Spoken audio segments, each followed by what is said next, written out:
Hello friends, this is your friend and solicitor, Santosh Pandey.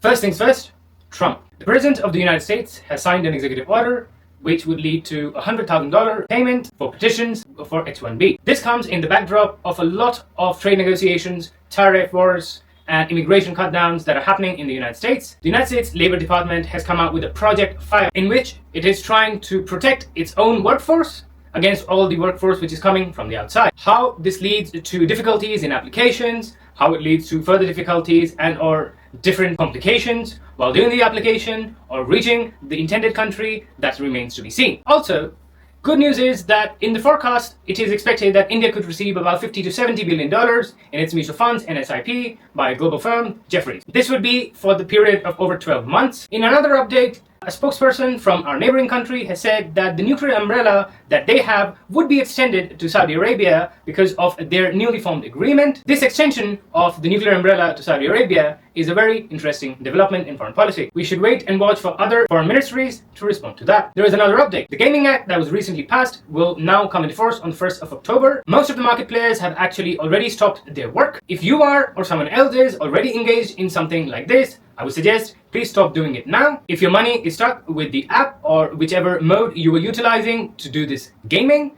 then that money will eventually come back to you. The government is making rules for that. Also, India's own Data Privacy Act has come into play. The draft rules would also come out most probably by next week. That's what the minister has said. So we should wait and watch what these new data privacy rules are. And there would also be an FAQ, which I would come online and discuss. Finally, the Chief Justice of India.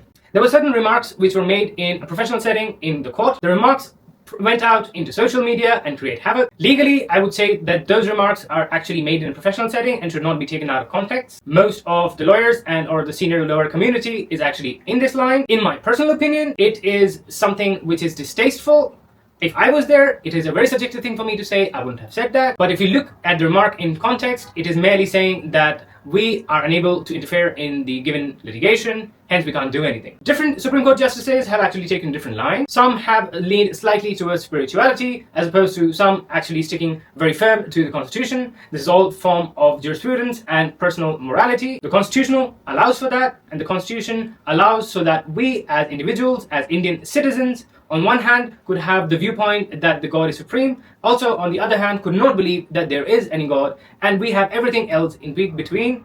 That is the beauty of secularism, and that is the beauty which is provided by the Constitution of India under the old dharmic values. This is part of the growth of the Indian story. As usual, please keep on following me, and I'll keep you updating with more information. Have a good day.